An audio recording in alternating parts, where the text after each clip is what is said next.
Bonjour à toutes et à tous. C'est le thème un peu de ce message, et puis que ça sera aussi le thème pour un certain nombre de prédications, c'est être une communauté prophétique. Je ne sais pas si c'est allumé, hein. Ouais, c'est allumé, ça va.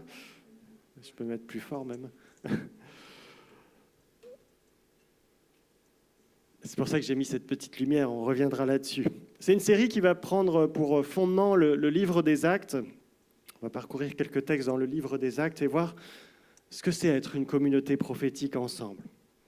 Si vous connaissez le livre des Actes, au premier chapitre 1 du livre des Actes, Jésus est monté au ciel, il est venu sur la terre, il est mort, il est ressuscité, il est reparti, il a béni ses disciples, et ses disciples sont rassemblés comme un petit groupe, hein. Ils ne sont pas encore très nombreux, mais déjà plus d'une centaine, mais quand même, voilà, ils sont rassemblés à Jérusalem, ils passent du temps ensemble, ils sont dans la prière ensemble.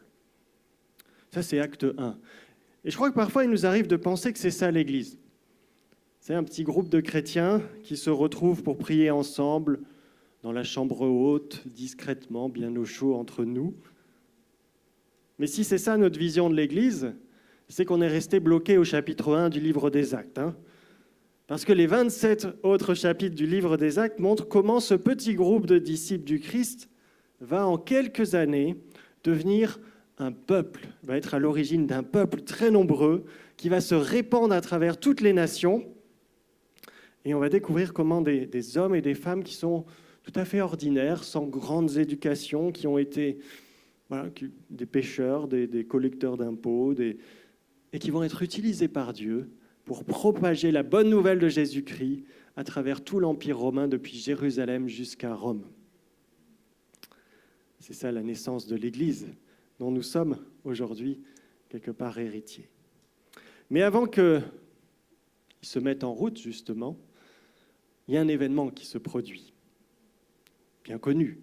Vous savez tous de quoi je parle, je pense, qui est raconté au chapitre 2 du livre des Actes. C'est la venue du Saint-Esprit sur ses disciples le jour de la Pentecôte.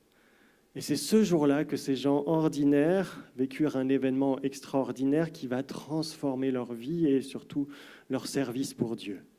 Et ce jour-là, ce petit groupe de disciples va être visité par le Saint-Esprit, devenir ce peuple prophétique qui va impacter l'histoire de l'humanité jusqu'à aujourd'hui. Alors on va lire juste les premiers versets du chapitre 2 des Actes, acte 2, versets 1 à 4. Vous comprendrez pourquoi j'ai mis une lampe torche. Quand le jour de la Pentecôte arriva, ils étaient tous rassemblés au même endroit. Tout à coup, un grand bruit survint du ciel. C'était comme si un violent coup de vent s'abattait sur eux et remplissait toute la maison où ils se trouvaient assis. Au même moment, ils virent apparaître des sortes de langues qui ressemblaient à des flammèches. Elles se séparèrent et allèrent se poser sur la tête de chacun d'eux. Aussitôt, ils furent tous remplis du Saint-Esprit et commencèrent à parler dans différentes langues, chacun s'exprimant comme le Saint-Esprit lui donnait de le faire. On va s'arrêter là pour le moment. Alors vous vous demandez peut-être pourquoi je suis donc venu avec une lampe frontale sur la tête. Hein. Merci à Adnan qui me l'a prêté. Parce que, vous savez, à l'époque biblique, l'époque du Nouveau Testament, du texte que nous venons de lire, on n'avait pas encore découvert l'énergie électrique, on ne savait pas trop encore l'utiliser, hein, on n'avait pas encore de lampe frontale comme ça. Vous savez comment on s'éclairait à l'époque? Avec du feu. On avait des torches de feu ou alors des lampes à huile qui maintenaient une flamme qui permettait d'éclairer les maisons la nuit. On s'éclairait par le feu. On l'oublie parfois, parce que ce n'est plus trop notre façon de vivre. Et lorsque le texte dit que le Saint-Esprit vient descendre, se manifester sur les disciples le jour de la Pentecôte, on nous dit qu'il se manifeste sous forme de langues de feu. Des langues de feu qui se posent sur la tête de chacun. Cette image bien connue, hein, qu'on pense à la Pentecôte. Vous voyez, une sorte de lampe frontale. Et cette image, elle est c'est un moyen utilisé par Dieu pour faire comprendre aux disciples que le Saint-Esprit les équipe pour faire d'eux ses témoins prophétiques. Vous savez, Jésus avait dit à ses disciples dans les évangiles, on connaît bien cette parole, vous êtes la lumière du monde. Et à la Pentecôte, ils comprennent que c'est uniquement par le Saint-Esprit qu'ils pourront être cette lumière. Vous voyez l'image ? Et ce feu qui est sur leur tête, nous est-il dit, est aussi sous forme de langues, des langues de feu. Étonnant. Probablement que là aussi, c'est une manière que le Saint-Esprit veut utiliser pour montrer qu'il veut utiliser la langue des disciples pour transmettre la parole de Dieu. Vous avez d'autres passages de la Bible qui parlent de la parole prophétique comme d'un feu dans la bouche de celui qui prophétise, des prophètes. Et de fait, le texte nous dit que les disciples, lorsque le Saint-Esprit vient sur eux, ils commencent à parler sous l'inspiration. Et ils se mettent à parler dans diverses langues étrangères, et bien entendu des langues qu'ils n'avaient jamais apprises, eux qui n'avaient pas fait forcément de grandes études à l'école. À travers cela, le Seigneur est en train de montrer à ses disciples qui sont appelés à ne pas rester à Jérusalem, bien d'entre eux, mais à être ses témoins jusqu'aux extrémités de la terre, comme Jésus leur avait dit avant de monter au ciel. Et cette mission, elle ne repose pas sur leur propre force, mais sur la puissance du Saint-Esprit qu'il déverse sur eux. Qu'est-ce que ça nous dit pour l'Église ? En général, l'Église universelle, c'est que l'Église du Christ n'est pas appelée à être un petit club de potes qui se retrouvent entre eux pour prier, mais à former un peuple prophétique qui va amener la lumière du Christ dans toutes les nations. Et nous, en tant que communauté du point du jour, nous sommes appelés à être, à notre échelle locale, en tant qu'Église locale, une manifestation locale de ce peuple prophétique, comme toutes les églises du monde le sont. C'est notre appel, à notre échelle, dans le contexte où nous sommes, là où nous sommes, nous qui composons cette Église. Mais est-ce que c'est là notre vision de l'Église ? Est-ce qu'on a compris cette dimension prophétique de l'Église ? Et c'est de ça qu'on va parler un peu pendant ces prochains temps, déjà aujourd'hui et puis à l'occasion de dimanche. Alors pour bien comprendre cela, il faut qu'on poursuive maintenant aussi un peu notre lecture. Lorsque les disciples, vous vous rappelez, se mettent à parler dans diverses langues, le texte nous dit que les gens les entendent, ils sont étonnés et qu'il y a du monde qui commence à venir et à accourir. Ils se demandent ce qui se passe parmi ce groupe d'individus. Il y en a qui les voient et qui sont stupéfaits d'entendre ces provinciaux parler dans la langue d'où ils viennent, parce que c'est des gens qui viennent de différents pays, qui sont réunis à Jérusalem, des Juifs de différentes nations, qui sont là pour la fête de Pentecôte, qui était une fête juive, une fête importante dans le judaïsme. Et voilà, ils les entendent parler dans leur langue de là où ils viennent. Et d'autres se disent, c'est quoi ce brouhaha là ? Je pense qu'ils ont pris un peu l'apéro un peu tôt. Là. Et c'est alors que Pierre fait taire la foule et qu'il prend la parole, et on va lire ce qu'il va dire à ce moment-là, acte 2, verset 14. Acte 2, 14. Alors Pierre se leva entouré des 11 et d'une voix forte, il dit à la foule, « Écoutez-moi bien, vous qui habitez la Judée et vous tous qui séjournez à Jérusalem, comprenez ce qui se passe. » Pierre va expliquer. « Certains d'entre vous insinuent que ces hommes seraient ivres. Mais pas du tout, il est à peine 9 heures du matin. Mais maintenant se réalise ce qu'avait annoncé le prophète Joël dans l'Écriture. » Et là, il va citer ce texte de Joël qu'on se trouve au chapitre 3 du livre de Joël. « Voici ce qui arrivera, dit Dieu, dans les jours de la fin des temps. Je répandrai de mon esprit sur tout le monde. Vos fils, vos filles prophétiseront. Vos jeunes gens par des visions, vos vieillards par des songes recevront des révélations. Oui, sur mes serviteurs. » C'est juste après, la diapo d'après. Vous passez la diapo d'après. Oui, sur mes serviteurs, comme sur mes servantes.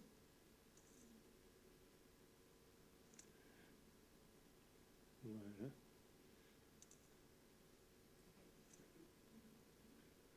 C'est en haut. Super. Oui, sur mes serviteurs comme sur mes servantes, je répandrai mon esprit en ces jours-là. Ils prophétiseront. Le texte ajoute de Joël, je ferai des miracles, et là-haut dans le ciel et ici-bas sur la terre, des signes prodigieux, du sang, du feu, des colonnes de fumée, et le soleil s'obscurcira, la lune deviendra de sang au vent la venue du jour du Seigneur, ce jour grand et glorieux. Alors seront sauvés tous ceux qui invoquent le Seigneur. Voilà l'apôtre Pierre qui prend la parole pour expliquer ce qui se passe. Et qu'est-ce qu'il fait? Il va citer une prophétie de l'Écriture, de l'Ancien Testament, dans laquelle Dieu avait promis de déverser son esprit sur tous les membres de son peuple. Et il dit, voilà, ça y est, c'est ce qui se réalise aujourd'hui. Cette promesse se réalise. Ce que le prophète Joël avait annoncé plusieurs siècles auparavant, ça y est, le jour de la Pentecôte, ça se produit. Et qu'est-ce que dit ce texte? Que le Saint-Esprit qui est déversé sur les disciples à la Pentecôte et sur toute l'Église depuis, c'est l'esprit de prophétie. C'est-à-dire, c'est l'esprit qui a inspiré les prophètes de l'Ancien Testament. Le même esprit qui est aussi venu sur Jésus-Christ lors de son baptême, et Jésus qui est le prophète par excellence dans la Bible.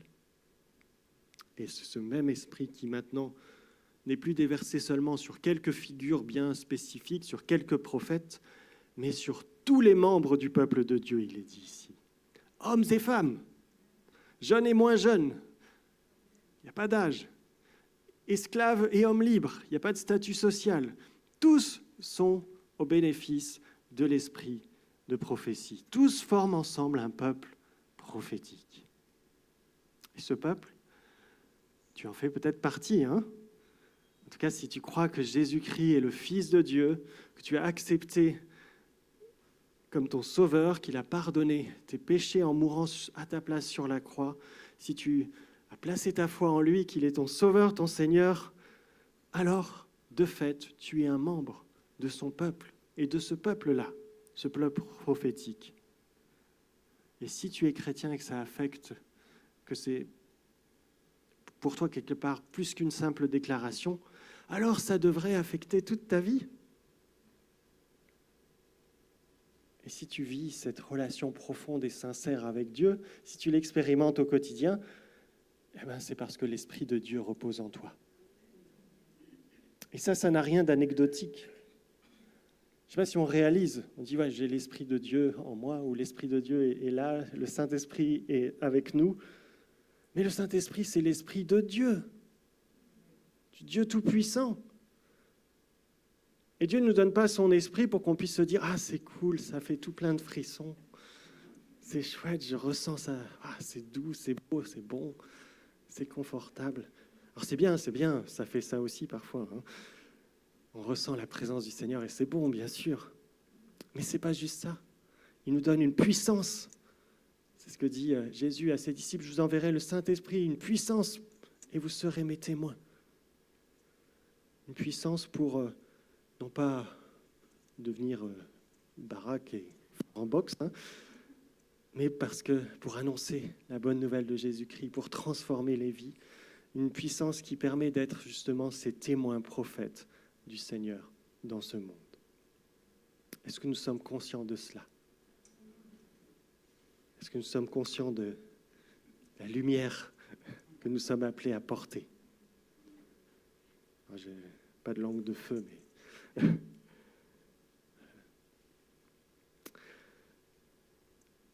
et ce que ce texte rappelle, et ce que j'aimerais aussi rappeler en ce temps de rentrée pour notre Église, c'est que ce rôle, nous ne sommes pas simplement appelés à le jouer tout seul, dans notre coin. Alors oui, nous sommes appelés à le jouer dans nos familles, dans nos lieux, là où le Seigneur nous place, mais nous ne sommes pas seuls. C'est ensemble que nous sommes appelés à former ce peuple prophétique, cette communauté prophétique. Et lorsque l'apôtre Pierre prend la parole le jour de la Pentecôte, vous connaissez, voilà, je ne lis pas tout le texte, mais ensuite, si vous vous souvenez, il va annoncer l'évangile, après avoir dit voilà ce qui se passe maintenant, et il annonce l'évangile, il dit voilà, Jésus est venu, Il a fait des miracles, il est mort sur la croix, il est ressuscité, il est assis à la droite du Père et il veut vous sauver. Il va dire ça à tous ceux qui sont réunis. Alors croyez, repentez-vous, soyez baptisés. Et voilà ce qui se passe le jour de la Pentecôte. Et le texte nous dit que plus de 3000 personnes acceptent le message du salut, sont baptisées ce jour-là. Et c'est le début de cette église, on va dire, première église, celle qui est à l'origine de toutes les autres, qui est à Jérusalem. Et ce sont déjà plus de 3000 dès le départ. Et le récit de la Pentecôte se conclut avec ces versets qu'on trouve à la fin du chapitre 2, qu'on va lire ensemble, qui résument un peu ce qu'était la vie de la première église de Jérusalem. Chapitre 2, verset 42, on peut l'afficher. Dès lors, ils s'attachaient à écouter assidûment l'enseignement des apôtres, à vivre en communion les uns avec les autres, à rompre le pain, à prier ensemble. Tout le monde était très impressionné car les apôtres accomplissaient beaucoup de prodiges, de signes miraculeux. Tous les croyants vivaient unis entre eux et partageaient tout ce qu'ils possédaient. Ils vendaient leurs propriétés, leurs biens, répartissaient l'argent entre tous selon les besoins de chacun. Et tous les jours, d'un commun accord, ils se retrouvaient dans la cour du temple. Ils rompaient le pain dans les maisons. Ils prenaient leur repas dans la joie avec simplicité de cœur. Ils louaient Dieu, le peuple tout entier leur était favorable. Et le Seigneur ajoutait chaque jour à leur communauté ceux qu'il sauvait. Voilà un résumé de ce qu'est une communauté prophétique. Et qu'est-ce qui se passe lorsque le Saint-Esprit vient transformer les hommes et les femmes pour en faire des témoins prophètes ? Est-ce que tout le monde se disperse et repart chez soi et puis voilà ? Non. Il n'y a pas seulement cette dimension d'aller, il y a aussi cette dimension d'être tous ensemble. C'est marquant dans le texte qu'on a lu, ça revient, ils sont tous ensemble, ils sont en communion, ils sont unis, ils sont d'un commun accord, ils mangent ensemble, ils partagent tout, il y a une vie communautaire qui est là. Et ce qui montre que ce peuple prophétique, ce rôle de témoin prophétique, on n'est pas appelé à le jouer tout seul, mais ensemble. Parce qu'en Jésus-Christ, c'est vrai, nous sommes tous des inspirés, nous avons tous reçu le Saint-Esprit d'une certaine manière, nous sommes tous des prophètes dans ce monde, mais le Saint-Esprit se manifeste aussi de différentes manières. Il parle à travers nous de différentes manières. Il déverse des dons différents. On pourrait se dire, mais pourquoi ? Pourquoi est-ce qu'on n'est pas tous uniformes, pareils, dans notre façon de vivre notre témoignage chrétien ? Peut-être parce que le Seigneur veut nous rappeler qu'on a besoin des autres. C'est dans la complémentarité des dons que nous pouvons être ce peuple prophétique. Et depuis la Pentecôte, ça c'est une différence majeure entre l'Ancien et le Nouveau Testament, c'est que la vie prophétique, elle ne se vit plus comme dans l'Ancien Testament. Vous savez, les prophètes un peu comme Lucky Luke à l'époque, seul contre tous, qui parfois était assez rejeté. Désormais, c'est tout le peuple de Dieu qui a cet rôle, cet appel prophétique. On n'est pas seul. Ça se vit ensemble. C'est ensemble que nous sommes appelés à être des témoins prophétiques du Christ dans le monde. L'esprit de prophétie a été déversé sur tous, dit le texte. Et dans le récit des Actes, on a aussi cette image, vous savez, les langues de feu. Il est dit qu'il y a des langues de feu qui se divisent et qui vont se poser sur chacun des têtes. Et je trouve que c'est une belle image parce que ça montre que oui, chacun reçoit le Saint-Esprit individuellement, mais c'est la même source, c'est le même feu. C'est l'unique Saint-Esprit. Dans l'Apocalypse, vous avez aussi une image qui est utilisée pour parler des églises locales, c'est le chandelier. Les églises sont comme des chandeliers, elles apportent la lumière. Donc il y a un rôle ensemble qu'on peut avoir en tant que communauté dans ce domaine-là. Alors vous allez me dire peut-être concrètement, ça veut dire quoi, être une communauté prophétique ? Je vois, c'est des beaux mots, mais concrètement, c'est quoi dans la vie de tous les jours ?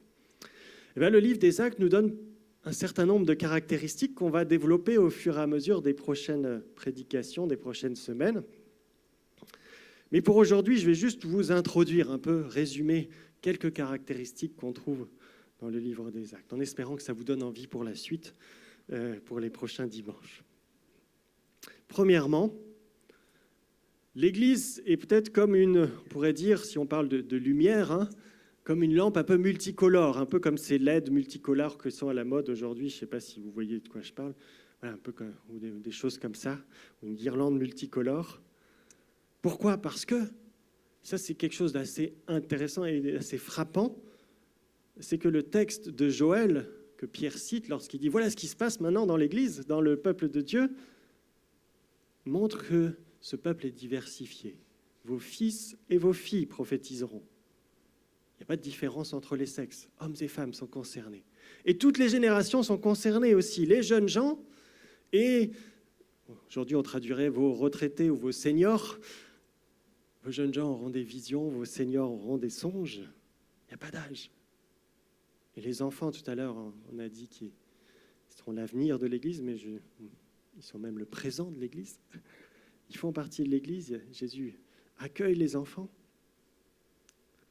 Ils sont là, toutes les générations, des plus jeunes aux moins jeunes. C'est prévu, c'est ce que Dieu veut. Et eux aussi, ils ont un rôle à jouer dans leur école, là où ils sont, prophétiquement.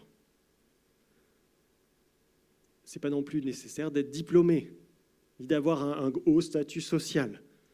La prophétie de Joël dit que même les esclaves bénéficieront de l'esprit de prophétie, c'est-à-dire à l'époque biblique, c'est la couche sociale la plus basse. Il n'y a pas de discrimination en fonction du statut social. Et comme le montre aussi le livre des Actes et bien des textes du Nouveau Testament, il n'y a pas non plus de distinction, il n'y en a plus même en Jésus-Christ entre juifs et non-juifs. Tous sont concernés. Et toutes les nations, toutes les cultures vont être appelées à l'Évangile, à faire partie de ce peuple. Vous voyez, une communauté de tous âges, de tout arrière-plan, de toute culture origine, et qui vit ensemble, qui partage tout. Je ne sais pas si on réalise quand même, mais il n'y a qu'en Jésus-Christ que c'est possible, concrètement. Et ça, c'est déjà prophétique de vivre ça concrètement, cette diversité. Une lumière de toutes les couleurs. Deuxièmement, deuxième image, c'est peut-être celle de la lampe torche. C'est une lampe torche, alors pas forcément la torche olympique, mais la torche qui éclaire comme ça, celle des aventuriers, qui me semble pourrait illustrer l'idée que la communauté prophétique, c'est une deuxième caractéristique, est appelée à être une communauté missionnaire, communauté de témoins. Quand on parle de missionnaire, ce n'est pas forcément partir au bout du monde, mais c'est appeler à sortir des murs, on va dire, de l'Église, appeler vers ceux qui ne connaissent pas encore Jésus-Christ. Et ça, c'est vraiment central dans le livre des Actes. Le Saint-Esprit équipe son Église pour la mission, pour être ses témoins jusqu'aux extrémités de la terre. C'est cet esprit qui est là pour guider cette mission, qui va orienter toutes les étapes de la mission, qui va faire que ces gens, ces disciples deviennent ses témoins dans ce monde. Et ça, c'est quelque chose de fondamental. Quand on a compris la dimension prophétique de l'Église, on ne peut plus rester juste entre nous, mais on est appelé à témoigner autour de nous, dans notre contexte, parfois à partir même plus loin, si le Seigneur nous y appelle, pour être témoin du Christ dans ce monde. Une communauté missionnaire, comme une lampe torche, qui va amener la lumière là où il y a besoin d'éclairer des nouveaux sentiers ou des nouveaux chemins. Troisièmement, la communauté prophétique est un peu aussi comme une lampe chaleureuse ou peut-être un feu de cheminée. C'est un autre type d'éclairage, vous savez, un feu de cheminée en hiver, c'est chaleureux. C'est l'idée des relations. Une communauté qui est marquée par des relations profondes et généreuses. Et ça fait partie de la vie de l'esprit. Dans les Actes, c'est fort, c'est marqué. Dans le texte qu'on a lu, c'est souligné 15 fois. Les relations engageantes. Des relations qui sont plus que simplement s'asseoir l'un à côté de l'autre 1h30 ou 2 heures par dimanche. La vie de l'Église, c'est bien plus que ça. C'est des relations fortes, engageantes. Le texte nous disait que dans l'Église primitive, en tout cas à Jérusalem, ils allaient jusqu'à mettre tout en commun, même leurs finances, et à partager avec ceux qui sont dans le besoin, pour que tout le monde... c'était très fort. Alors, on reviendra sur ce point, mais c'est vrai que ça s'est pas longtemps vécu dans l'histoire de l'Église, mais c'est pour nous montrer que c'est engageant, les relations. Si on laisse le Saint-Esprit conduire nos vies, on ne peut plus vivre simplement une vie d'église juste distante. Quatrièmement, Je dirais, cette dimension des relations est aussi prophétique, et on verra ça. Mais quatrièmement, ce serait l'image d'une lampe orientée vers le ciel. Je ne sais pas si j'ai essayé de trouver une image, mais voilà, une lampe avec le ciel, une lampe qui éclaire le ciel ou qui pointe vers le ciel. Qu'est-ce que ça veut dire? C'est la louange, la vie de prière ici que j'évoque. Et ça aussi, la dimension prophétique se manifeste par l'inspiration du Saint-Esprit dans notre vie de prière, dans notre vie de louange, lorsqu'on loue Dieu ensemble, lorsqu'on prie ensemble. Et dans le passage qu'on a lu, tout à la fin, là, le dernier passage, on a aussi la mention de la prière. Ils étaient réunis pour prier ensemble. Ils louaient Dieu dans le temple, nous dit le texte. Dans le début de l'évangile de Luc, qui a été écrit par le même auteur que les Actes, on a aussi des exemples de personnes comme Zacharie, Élisabeth ou Marie qui vont être inspirées par le Saint-Esprit pour adresser une prière ou une louange à Dieu. Et c'est présenté dans ces textes justement comme une forme de prophétie aussi. La louange a une dimension prophétique quand on proclame la parole de Dieu par nos chants. Et là aussi, c'est le Saint-Esprit qui veut inspirer tout cela et conduire notre prière, notre louange. Cinquièmement, ce serait l'image d'un lampadaire qui éclaire le chemin. Vous savez, on a bien besoin, on est content d'avoir des lampadaires qui éclairent nos rues. Nous, on a vécu à Madagascar et ça, c'est frappant. Quand on n'a pas d'éclairage public la nuit, on ne voit rien en ville. On n'ose pas trop sortir du coup parce qu'il y a aussi de l'insécurité qui est liée. La Bible nous dit un verset des psaumes qui dit « Ta parole est une lampe à mes pieds, une lumière sur mon sentier ». Et une communauté prophétique fonde sa vie, son message sur l'enseignement de l'Écriture, qui est la parole de Dieu sûre et solide. Et c'est ça qu'on voit aussi dans les Actes. Le jour de la Pentecôte, l'apôtre Pierre, lorsqu'il se lève pour dire « Voilà ce qui se passe », qu'est-ce qu'il fait? Est-ce qu'il dit « Le Seigneur m'a montré que ce qui se passe aujourd'hui, voilà, j'ai eu une vision ?» Non. Qu'est-ce qu'il dit? Il dit « Il se passe aujourd'hui ce que l'Écriture a promis ». Il cite l'Écriture. Et si vous lisez son discours, plus de la moitié de son discours, c'est des citations de la Bible, le livre de Joël, ensuite des psaumes. Parce que c'est le fondement de son enseignement. Le fondement de l'enseignement des apôtres, c'est l'Écriture. Et ça, c'est fondamental aussi pour la vie de l'esprit. Alors, bien entendu, vous allez me dire, mais bon, Timothée, tu n'as pas encore parlé de la prophétie en soi, des paroles prophétiques, de parler en langue, tout ça. Bien entendu, ça en fait partie. Et c'est le point d'après, c'est la dimension prophétique de l'Église se manifeste aussi par la mise en œuvre de ce qu'on appelle généralement les dons spirituels, c'est-à-dire le parler en langue, la prophétie, parole de connaissance, parole de sagesse que le Seigneur peut inspirer par son Saint-Esprit. Personnellement, je préfère parler de dons prophétiques, parce qu'il s'agit vraiment de dons qui sont liés à transmettre un message de la part du Seigneur, inspiré par le Saint-Esprit. Le Saint-Esprit veut nous utiliser dans ce domaine aussi, transmettre une parole, une pensée, une image d'encouragement. Et on verra aussi, on parlera de ça aussi lors d'une prochaine prédication.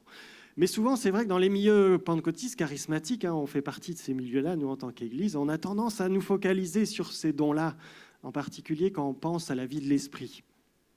Mais quand vous regardez le livre des Actes, c'est une des dimensions de la vie de l'esprit. C'est une dimension qui est importante et je pense qu'on doit l'encourager dans notre vie d'église, mais ce n'est pas la seule. Et c'est pour ça que j'ai voulu rappeler aussi d'autres choses qu'on ne met pas forcément, nous, dans la dimension prophétique ou dans la dimension de la vie de l'esprit, parce qu'on dirait, oui, non, c'est plus classique, on va dire. Mais pourtant, le livre des Actes et la Bible fait clairement le lien entre les deux. Mais voilà, on va aussi parler de cette dimension des dons spirituels. Et puis dernièrement, il y a un lien entre la dimension prophétique de l'Église et le fait qu'il y ait des signes et prodiges, des miracles qui se produisent en son sein. Et dans le texte de Joël, il y a ce lien qui est fait. Vos fils et vos filles prophétiseront, le Seigneur fera des signes et des prodiges, en haut dans le ciel, en bas sur la terre.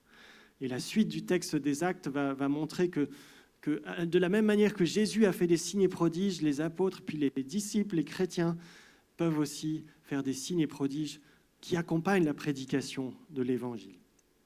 Alors pourquoi c'est lié à la dimension prophétique? Parce que, si vous vous rappelez, dans l'Ancien Testament, c'est surtout des prophètes qui vont faire des miracles. Moïse, Élie, Élisée, Ésaïe, par exemple. Pourquoi ? Pourquoi est-ce que Dieu utilise surtout des prophètes pour faire des miracles ? Mais parce que les miracles sont des signes. Et c'est le panneau lumineux, voilà, des signes lumineux qui ont besoin d'être expliqués. Un signe a besoin d'être expliqué par la parole de Dieu. C'est pour ça que c'est lié. Et si les miracles ne sont pas accompagnés par la parole de Dieu qui dit « Voilà, ce qui s'est produit là, c'est le Dieu Tout-Puissant, c'est Jésus-Christ, c'est notre Sauveur, celui qui veut te sauver, qui manifeste ça. » Si on ne fait pas ça, des guérisons, on peut attribuer ça à l'époque au Dieu d'Égypte, au Dieu Baal, à l'époque de la Bible. Aujourd'hui, on attribuerait ça à Mère Nature ou à je sais quelle énergie. Et c'est fondamental de pouvoir expliquer le sens des signes. Sinon, on passe à côté du but des miracles. Et ça, c'est aussi lié à la dimension prophétique de l'Église. Nous avons pour mission de prêcher la parole de Dieu qui va donner ce sens aux signes et prodiges que le Seigneur fait parmi son Église. Voilà un peu notre programme lumineux. J'espère que ça vous donne envie de voir ça pour la suite.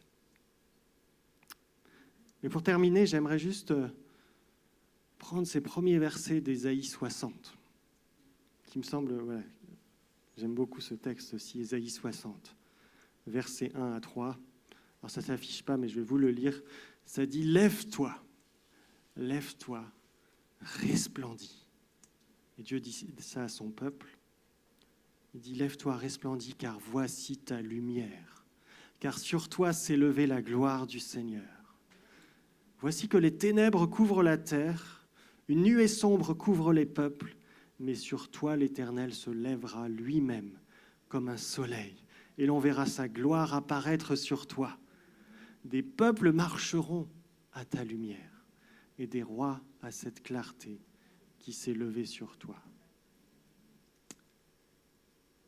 Je crois que ce texte nous rappelle que notre monde, depuis que le péché est entré dans le monde, il est dans la nuit.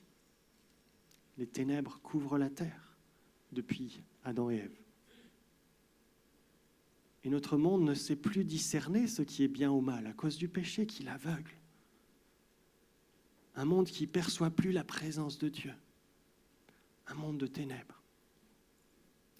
Mais nous avons vu la lumière du Christ. Nous avons vu le soleil de justice. C'est le Christ, c'est une image pour parler du Christ qui se lève à l'horizon. Nous avons vu le jour qui vient, le jour qui se lève. Nous avons vu cela. Et nous avons cette lumière du Saint-Esprit, ces flammes de feu, petite lampe torche qui vit en nous. Cette lumière qui vit en nous et qui veut rayonner à travers nous. Et si on a compris ça, alors notre vocation prophétique, elle prend tout son sens. Nous avons l'Esprit du Dieu vivant qui est en nous, qui est dans notre vie. Nous connaissons la parole de Dieu. En tout cas, on essaye de la connaître. Ou peut-être si on ne la connaît pas bien, il faut progresser.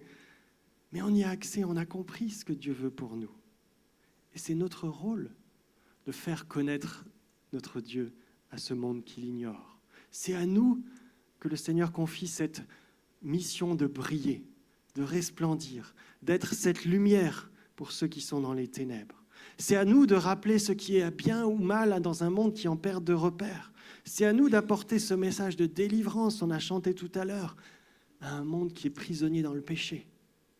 C'est à nous d'apporter un message de salut à un monde qui est placé sous le jugement de Dieu. C'est notre rôle.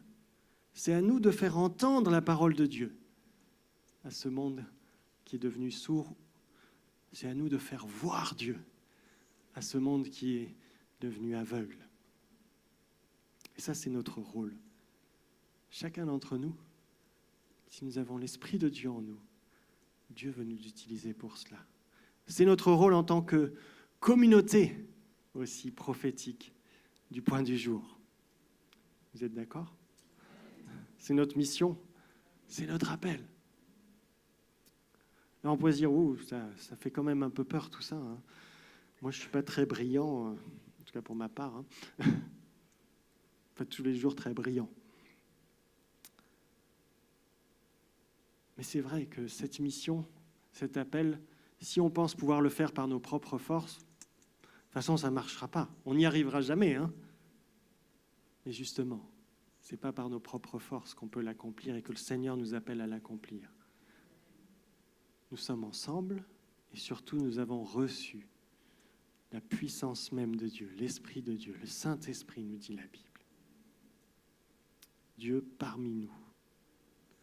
Est-ce que nous sommes prêts à le laisser nous équiper, à le laisser nous faire entrer dans l'appel qu'il a pour nous? Amen. Est-ce que nous sommes prêts à lui dire, oui Seigneur, brille à travers moi, que je puisse resplendir autour de moi, non pas par la lumière que je n'ai pas trop spécialement par moi-même, mais par cette lumière que tu viens placer en moi, celle de ton Saint-Esprit.